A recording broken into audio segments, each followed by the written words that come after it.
Hey YouTube, welcome to Rampage Reviews. I'm Rampage, and we are now looking at 8 years before the infamous discovery of Anakin Skywalker, and looking a little bit more deeply into the early relationship of Obi-Wan Kenobi and Qui-Gon Jinn. Let's dive in.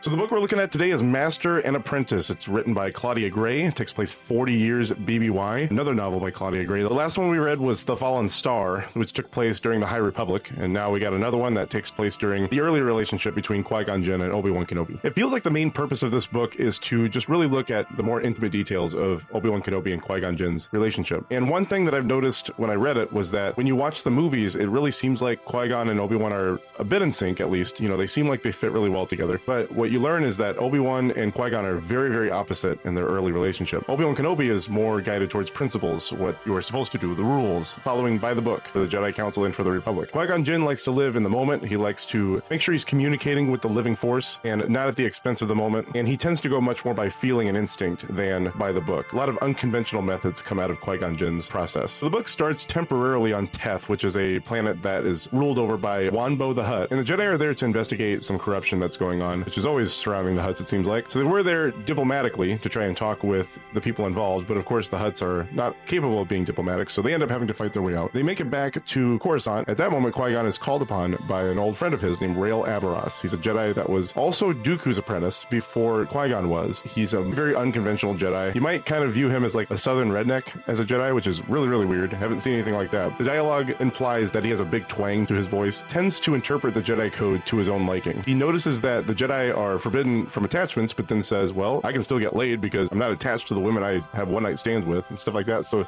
some really crazy stuff from his point of view, to which Qui-Gon really disagrees with. He also appreciates more of the positives from his personality. So Rael Averross was stationed on Pajal to oversee the transfer of power to Princess Fanry, who is going to become the new queen of Pajal. There's another corporation that is stationed on Pajal named the Circa Corporation, and they're a large operation that is responsible for a lot of different things, but one of the biggest things they're responsible for in Pajal is the prison system, would technically be a private prison. They also help shape some of the laws of Pajal. People there could be imprisoned for even some menial crimes. Then rather than put into a prison system to serve and be able to enrich themselves to get out, they are enslaved and forced to do hard labor for the remaining of their term, or sometimes for the rest of their life. Now, before Qui-Gon and Obi-Wan are able to go to Pajal to represent the Republic in this capacity, Qui-Gon is offered a seat on the Jedi Council. He's very taken aback by it because he knows he's very unconventional and he doesn't really understand why they would choose him, but he also felt like maybe the fact that he's unconventional provides a new point of view for the council, and maybe that's something that they were looking for. So he talks about this with a few other people, but the one person he doesn't talk about it with initially is Obi-Wan Kenobi. And because of this, he's talking with a close contact of his, and Obi-Wan gets wind of it through casual conversation, to which he is then a bit disappointed that Qui-Gon didn't come to him to talk about it right away. So this really undermines the relationship for the duration of the book. There's a lot of tense moments, awkward moments. Obi-Wan is preparing to separate from him as master and apprentice and possibly take on a new master. Qui-Gon isn't necessarily preparing for that as well. He's really just trying to weigh his decision and understand which way he wants to go, but he also wants to make sure he's serving Obi-Wan in the proper way. So he realizes if that means that Obi-Wan should probably take on a new master that will be better suited for him, then so be it, but he wants to kind of weigh that throughout the book. Now, on Pajal, when they're overseeing this transfer of power, there's also a treaty that's going to be signed, and that's why Qui-Gon and Obi-Wan are there, to represent the Republic, because this treaty is going to be between Pajal and the Republic to open up a hyperspace corridor to the planet, which will allegedly help the residents of Pajal economically and so forth. Now, while they're there in a capacity to oversee this treaty, they're also asked to investigate a lot of violent actions that are taking place, presumably by a faction named the Opposition, which is a large faction that are mainly just against the treaty signing between the Republic and Pajal because they know the problems with this treaty that are in the language of the treaty. And one of the things that's in the treaty that they're against is codifying Zerka's position within the planet.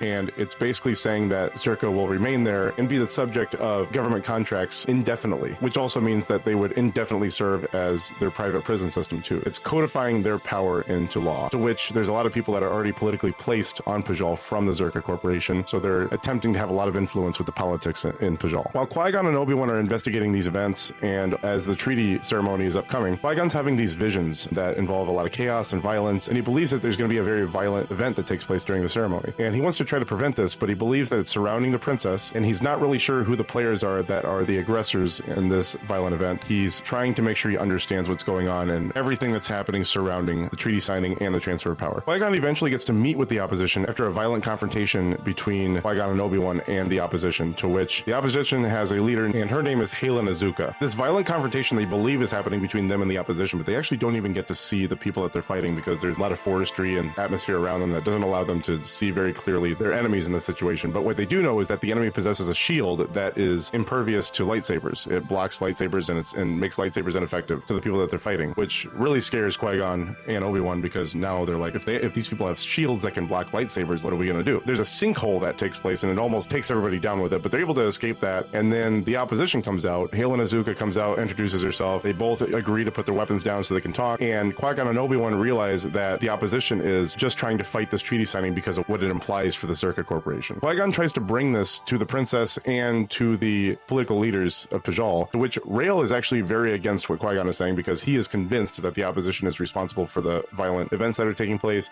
But Qui-Gon, as told by Halen Azuka, believes that the opposition isn't responsible for the violent events, but there are some political stunts that were non-violent that the opposition was engaging in. And what he finds out about them also is that they're a bunch of performance artists that are trying to perform political stunts to send messaging to the rest of its people that they're against the events that are going to take place. Rael can't stop believing that they're responsible for the violent events. So now it's on Qui-Gon to try to prove the opposition's innocence and also try to find out who is really behind the violent events that are taking place. Obi-Wan, on the other hand, is not necessarily feeling the need to fight against the events that are taking place because he understands the capacity that they're there for. He also knows that the Jedi Council doesn't want to get too deep into the affairs of this planet. They just want to oversee the relationship between the Republic and the planet that are going to take place, not getting involved in their politics. Qui-Gon sees the implications of what this could mean, but he also understands that because the Circa Corporation is enslaving people, he believes the Republic has a responsibility to try to put a stop to slavery in the Republic, which they haven't really done a great job of in different systems, only because they want to stay out of people's inner politics, but also want to try to create a safe environment for most of the galaxy. Qui-Gon can't get these prophecies out of his head, and upon the treaty signing approaching and upon the transfer of power approaching, he keeps trying to warn people that something violent is going to happen. It's surrounding the princess. It might involve the opposition, but it might also involve another group called the Blackguards. They don't really have a lot of information about, but they want to understand where this faction is coming from. They're actually able to find a base of the Blackguards, but it was completely deserted by the time they got there, and they believe someone within the royal palace tipped them off to take off, and they couldn't find any comms or messages being sent out because all of that information was erased. So now they're really suspicious that someone in the inner circle tipped them off. Once the transfer of power is taking place, the new queen actually makes a violent scene of the whole event and stabs the royal keeper, who's,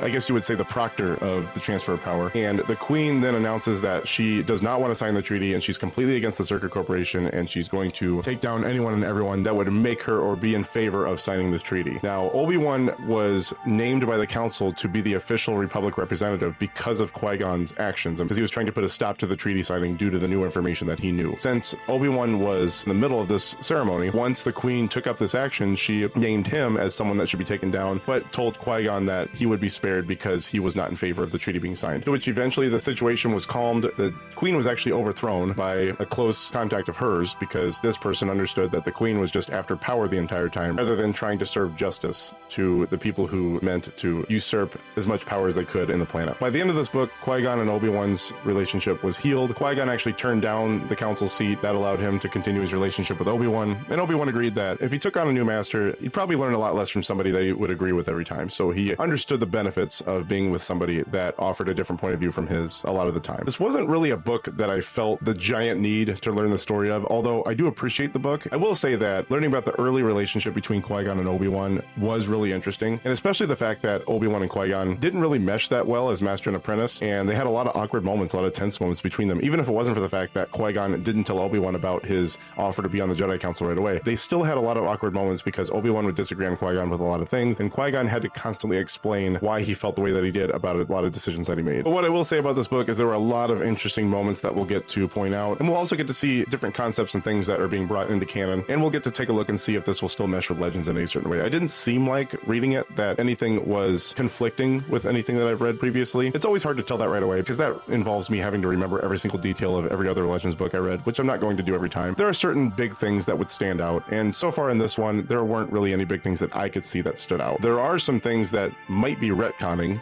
going forward. Those we'll talk about a little bit later in the book. So there's meditation and combat, and there is battle meditation. Qui-Gon is constantly trying to tell Obi-Wan that he needs to learn how to meditate while he's in combat, because this keeps him at peace while he's fighting, but it also helps his connection to the Force be a lot stronger stronger, and it helps him kind of bathe himself in the Force, if you will, while he's fighting, to where the Force is just completely guiding his actions, and he doesn't really have to think about every single motion and action that he makes. He's constantly telling him, if you learn to meditate while in battle, this will ultimately make you invincible because the Force is always guiding your actions. And one Force power that we learned about previously was battle meditation, which actually involves a Jedi sitting back and meditating, which then gives power to the other Jedi that they're with. So this is not the same thing. This is a meditating in combat versus battle meditation. I thought lightsabers didn't emit heat. There's been some faux science, if you will, since it's fiction, that lightsabers don't emit heat. They're made of plasma, which plasma is supposed to emit heat, but the quote suggests this. Wanbo attempted to turn, not easy for Hutts, but Qui-Gon brought the lightsaber closer. The heat of the blade must have been palpable, even though that thick skin, because Wanbo went still. According to a quick Google search, this is what we find out so far. You could drill a hole right through the rock wall of Kenobi's cave, or through a human being, so we can see that lightsabers, although they can cut Cauterized limbs and cut through metal, do not give off heat, and so are not hot. This seems to be kind of a conflicting fact or non-fact about lightsabers that we've seen multiple times. Do they not give off heat? I know we've talked about it before in other books where lightsabers are cutting through metal and then it creates molten metal that drips off the door or wall that they just cut through. What's the deal? Do they give off heat or do they not? Can we just clarify that eventually at some point? So as stated before, Qui-Gon uses some very unconventional methods when it comes to his process dealing with situations as a Jedi. And one of the things that he does in the book that a Jedi would never do is he takes a hostage. He actually takes one of the Hutts hostage, Wanbo the Hutt, and he uses him to escape the situation by putting his lightsaber to his throat and saying, "Let me go," or Wanbo's gonna get it, basically. I'm sure that you've never seen another Jedi perform this action, but this just goes to show you how different Qui-Gon is from the rest of the Jedi. And it might stand to be that Qui-Gon could be one of the most sensible Jedi amongst the rest of them, because he's probably one of the least complacent of the Jedi that we've seen, especially during the prequel era. One thing everybody knows about Obi-Wan Kenobi is he hates flying. He says it in episode 3. I believe he says it in other movies, but he hates flying. In fact, one of the quotes he gives off is, "Flying is for droids." But this quote says differently. "Master, are you going to your cabin?" "I wish to meditate," Qui-Gon replied. "Don't worry, Obi-Wan. I won't leave you to fly the ship the entire time. I know how you dislike it." Obi-Wan laughed at his master's sarcasm. As Qui-Gon well knew, Obi-Wan loved flying. Loved flying. "I believe I can bear the burden," he said sarcastically. So that's different. We know that Obi-Wan hates flying. When did he love flying? When did his love for flying dissipate? And when will we find that out? I guess you gotta read to find out. But Master Yoda said I should be mindful of the future. We remember this quote from episode 1 by Obi-Wan when he's talking to Qui-Gon while they're trying to show up diplomatically to the Trade Federation to talk about the blockade of Naboo. This quote would certainly conflict with that. "The Jedi don't have such mystics anymore," Obi-Wan pointed out. "We're meant to put aside visions of the future because we can't know whether they'll come to pass. Master Yoda even says such visions can bring a Jedi to darkness." Yoda said we should be mindful of the future, but then he also says, "Don't try to look into the future because it can lead to darkness." Which is it, Yoda? The thing I like to look at is phrases that are uttered in Star Wars that might have some deeper meaning to them. Phrases that people utter, like when you say, "What the hell?" or when you say, "God damn it," even. They have deeper meaning to them because they have words within them that reference other things. One of the things uttered in this book is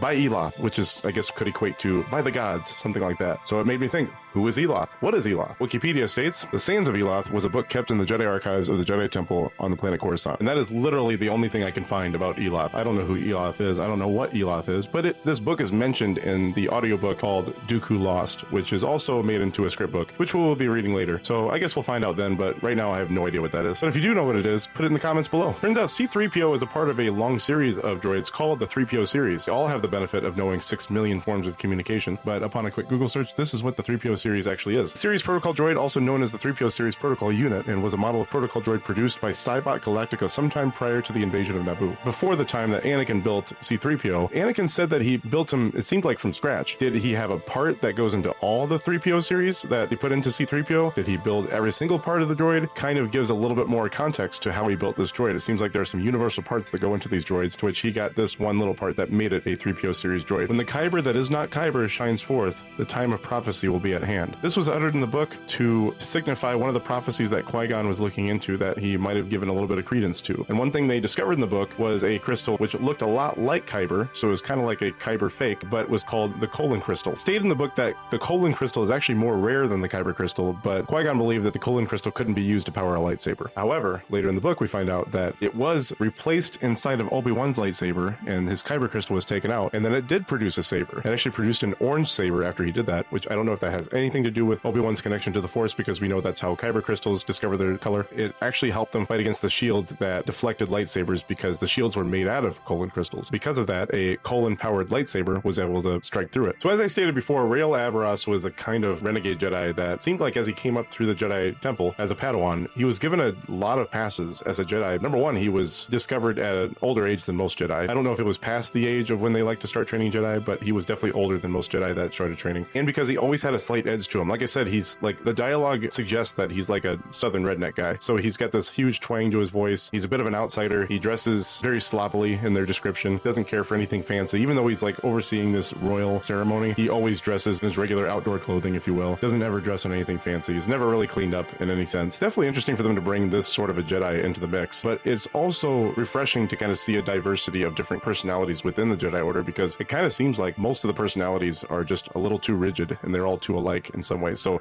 seeing this was refreshing. So one of the major beasts from the High Republic, the Leveler, seems like it gets another mention in this book, and I don't know if they're going to continue mentioning it in live action series later, or maybe in other books that surround the prequels or the original trilogy or anything like that. This is surrounding a prophecy that Qui-Gon remembers, and the prophecy goes like this: only through sacrifice of many Jedi will the Order cleanse the sin done to the Nameless. So this suggests that the Jedi perform sins against the Nameless, which does this mean that the Nameless are seeking revenge against the Jedi, and that's why they have this power to suck the life force out of them like we've seen in the High Republic? I sure hope this means we're going to see more of them, because this was a very, very interesting enemy against the Jedi. We see another former Sith Lord get brought into canon, and this one is from the 2011 Old Republic game. His name was Darth Rend. I don't know if you're a fan of that game. This particular Sith Lord was thought to be dead, but then returned to wage war against the Jedi once more after his believed death. I don't know if he'll come into play more often, but now we know that this Sith Lord is now canon. It really seems like throughout this book that Qui-Gon is really the last Jedi with any sense left. And I don't mean that the rest of the Jedi really don't have any sense, but what I mean is that the vast majority of them have become very, very complacent with their position in the galaxy. They don't really constantly reflect in the moment like Qui-Gon does. Qui-Gon is always trying to make sure his connection to the living force is strong and pure. He's always reflecting on himself. He's always reflecting on his actions, and he always trusts his instincts, no matter how against the grain they might be. He believes that his instincts will lead him to the right path, and he believes it carries out the will of the force when he does this. So he's not always looking at the principle of what he's supposed to do. He's always looking at the right thing to do, no matter how wrong it might look to somebody else. One more interesting thing that you see about Rael Averross is that he was almost recruited by Count Dooku to join the Separatists. At least that's what it seems like he's recruiting him to be, because he tries to entice him to join him because he'll learn more power than he's ever seen, especially with the Jedi. Rael Averross turns this down, and he says he wants to go back to Coruscant to see what the Jedi have in store for him. He decides to stick with the light, and it seems like maybe Dooku was inviting him to learn more about the dark side. It doesn't explicitly say this, but the fact that Rael believes he has to come out and say, you follow the light because it is the light, that seems like maybe Dooku was enticing him to learn about the dark.